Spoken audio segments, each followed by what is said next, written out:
Muy buenas, Santiago González Varas. Hoy vamos a reseñar brevemente Los sótanos del Vaticano de André Gide, un autor muy conocido, una obra muy famosa, un premio Nobel de 1947, una obra singular, un tanto curiosa. Mm, bueno, esto yo creo que es una obra que no acaba de encajar en una temática concreta, en un género concreto. Lo que se suele decir siempre de este libro es que acontece el secuestro de León XIII, el Papa, por unos estafadores y la aristocracia de la época católica pues se ve estafada porque esta logia que secuestra a Luis XIII les pide dinero, se monta todo un escándalo para rescatar al Papa, porque no puede ser, ¿no? Que el Papa esté secuestrado nada menos y que se produzca un hecho así.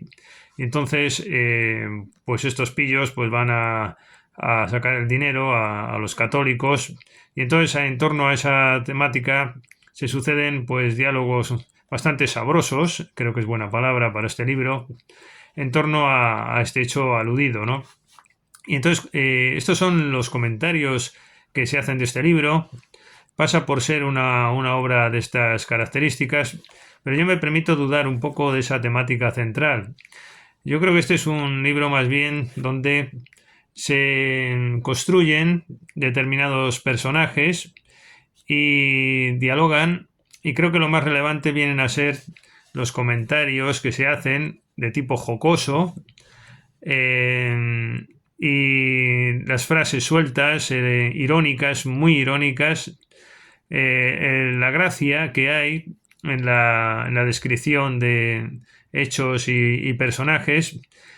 Y creo que en realidad esta obra es una chufla, ¿no? Yo creo, incluso sobre el hecho mismo de escribir. Al final del libro, cuando el personaje principal, Lafcadio, tiene una relación amorosa con Genoveva, pues, y así acaba el libro, por cierto, después voy a rebobinar. Aquí dice Guide, bueno, y esto da lugar para otra novela. Yo creo que hasta la obra misma, el hecho de escribir se toma chufla. A mí ese aspecto me interesa muchísimo. Creo que Cervantes fue en el Quijote el gran maestro de esta idea. Yo modestamente la cultivo también, por ejemplo, en mi libro Soberanía Pop me he tomado a chufla el hecho mismo de escribir también, aparte de la sociedad en general. Y bueno, este libro desde luego está ambientado, creo que es de principios del siglo XX, está ambientado en la sociedad de la época y por supuesto, entonces por tanto, como todos estos libros de Stefan Zweig y de Thomas Mann y de todos los autores del momento, pues sale, y de los españoles también, ¿no? Sale esa burguesía alta, esa aristocracia como protagonista y es interesante este dato porque después en la literatura, a partir de Döblin, por ejemplo, y muchos otros, pues ya empieza Kafka, empiezan a abundar los personajes mediocres de hoy, ¿no? Como yo y como todos los demás, ¿no? Personajes del montón, ¿no? De la soberanía pop. Pero aquí, sin embargo, pues están estos personajes un tanto singulares todavía, como en Robert Musil, que aparecen ya decayendo. Aquí, pues también, aquí lo que pasa es que son, en esta obra de Goethe, son protagonistas, son los que aparecen, aunque también están los secuestradores del Papa, pero yo creo que es una obra principalmente muy de la época, ambientada en esa burguesía y esa aristocracia. Yo creo que no hay una crítica social tampoco. No es un discurso sobre el secuestro del Papa, de eso tampoco va la novela exactamente. Tampoco es esto que un discurso político en contra de la aristocracia o de la burguesía, ni mucho menos, nada, ni que se le parezca. Tampoco acaba siendo una comedia a lo italiano o a lo español, esas comedias un tanto divertidas o con una moraleja al final, tampoco es eso. Y yo creo que al final no acaba siendo nada. No sé si es que es una obra malograda, pero yo creo que el propio autor es como quien escribe un poco por cansancio, ¿no? Yo creo que al final dijo, no hago una comedia en realidad, no hago una crítica a la iglesia en realidad, aunque también, y no hago realmente esto ni lo otro, y al final yo creo que ha hecho un poco de todo, precisamente por esa actitud de chufla hacia todo lo que escribe, el mundo que le rodea, pero sin una acritud, sin ninguna aspereza, sin una crítica social tipo expresionista, ya de esa época diríamos más o menos, expresionismo un poquito más tarde, pero sí, de esta época no hay nada de eso aquí. No es una crítica social, política a la burguesía, tampoco es nada de eso. Y la crítica al catolicismo, que es como se suele interpretar este libro, a mí me parece que tampoco es exactamente eso este libro. Si es que de hecho el tema ese principal que todo el mundo comenta aparece un tanto de refilón. Yo creo que aquí lo importante es la sucesión de personajes uno tras otros y eso que lo que he hecho ha sido releerlo porque este libro lo compré en el año 90 me parece. Sí, tenía yo 75, 85, tenía 25 años. Y es cuando lo leí, tengo subrayados determinados pasajes. Y ahora lo que he hecho ha sido releerlo, ¿no? Pero no me parece que sea una crítica al catolicismo tampoco abiertamente. Es verdad que como se toma todo a chufla, sí que es verdad que claro, no es lo mismo tomarse a chufla a un personaje de la burguesía que es uno más entre el montón que al Papa, ¿no? O que es verdad que eso sí tiene una connotación un poco especial y eso ciertamente, pues sí, puede tener una cierta importancia crítica, pero no me parece que esté hecho el libro con esa intención de criticar el catolicismo, etcétera. Se toma toda chufla, es verdad que la chufla dirigida al catolicismo, pues hombre, tiene un poco más de connotación, pero es que yo creo que rompe ese diálogo, no ha querido hacer una novela lineal ni una novela al uso, y de hecho aparecen distintos temas.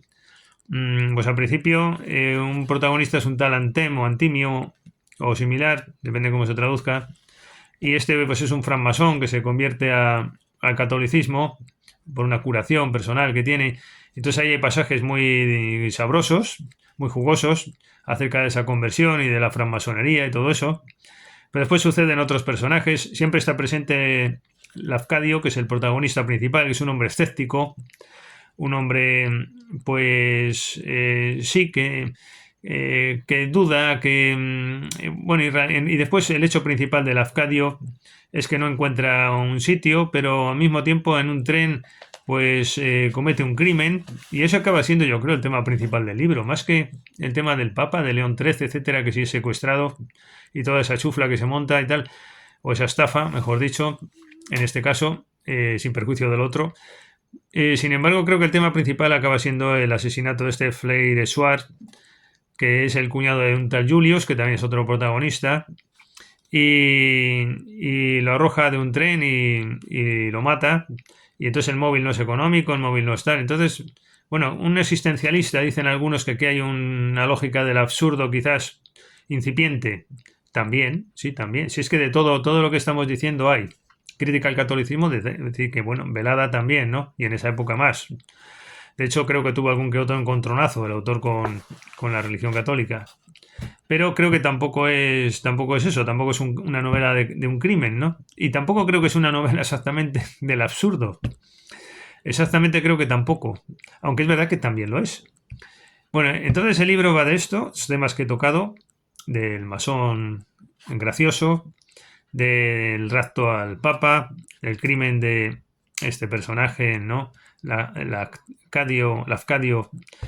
Y después al final hay unos diálogos con este Julius, que es un católico aristócrata, y luego es gracioso también que esté el escéptico Lafcadio pensando en qué hacer después del crimen, y los personajes, incluyendo Julius y su hija Genoveva, intentan ayudarlo, pero no ayudarlo en el sentido de ayudar a un criminal y tal, no, son consejos que le dan, hombre, pues yo creo que si han apresado a otro como autor de un asesino, de una mujer, pues a ese al parecer le van a imputar también este otro crimen, si se dan cuenta lo jocoso del asunto, ¿verdad? También.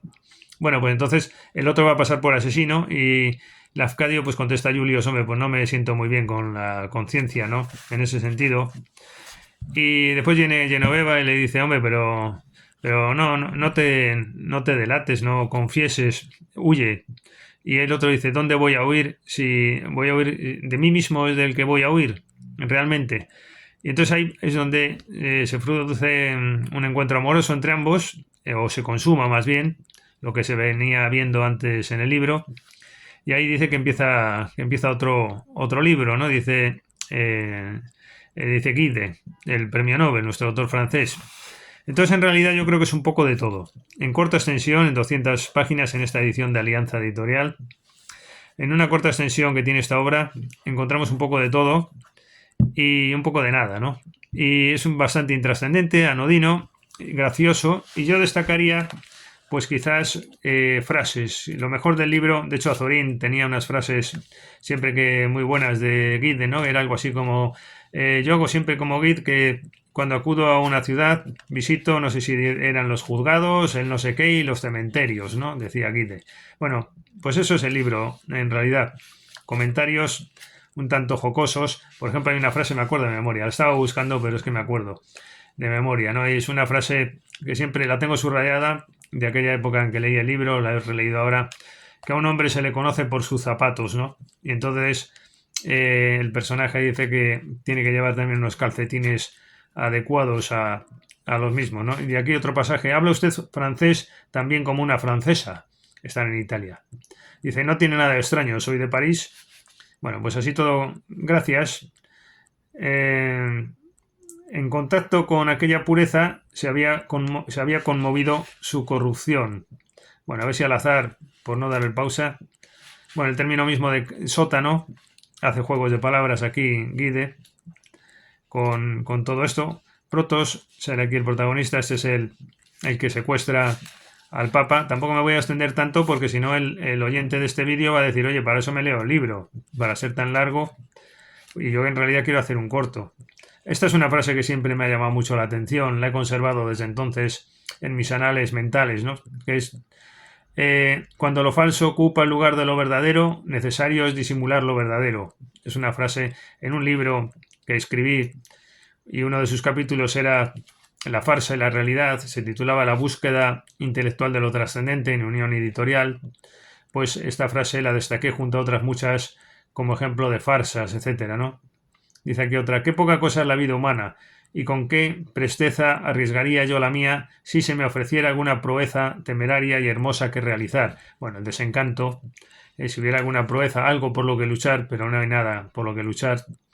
Solo nos cruzamos por la calle con holgazanes y con palurdos. ¿Puede un hombre honrado, Lafcadio, se lo pregunto, tomarse esta farsa en serio? Pues ahí está un poco también el tema, de que aquí nada merece ser tomado en serio, ni siquiera la religión. Yo creo que va un poco por ahí el tema, pero no me parece que sea esto una crítica. Todos los resúmenes que lee uno de este libro y comentarios, que si es una crítica exacerbada al catolicismo, no sé qué tal, a mí me parece que se exagera. Tampoco me parece este un gran libro. Es un buen libro, qué duda cabe, pero creo que está un poquito sobredimensionada su valoración, su importancia.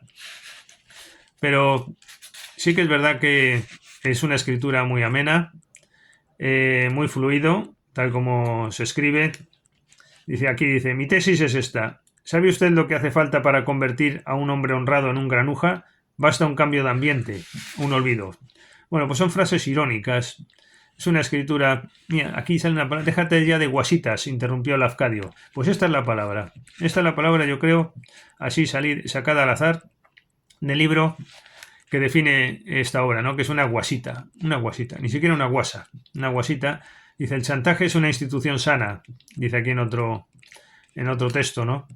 Es decir, que son frases así. Voy aquí, dice, ¿pero qué asesino habla usted, Julio? Si el asesino lo han apresado. Dice, no, el asesino... Dice, ¿de qué asesino habla? Del asesino de mi cuñado, caramba. Dice, no, el asesino de su cuñado soy yo. Eso le dice Lafcadio a Julius, ¿no?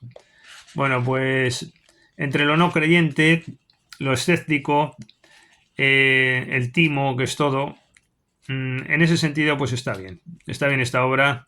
Los diálogos así de este tipo entre los personajes, yo creo que lo mejor es eso, lo mejor es la construcción de los personajes, la sucesión de diálogos y de comentarios en el libro. Sin duda creo que es lo mejor de André Gide en este famosísimo libro. Y bueno, pues nada, no les aburro más. Hasta la próxima. Seguro que me dejo algo por contar y después se me ocurre, pero bueno, más o menos esta es la obra interesante en todo caso. Gracias, hasta la próxima.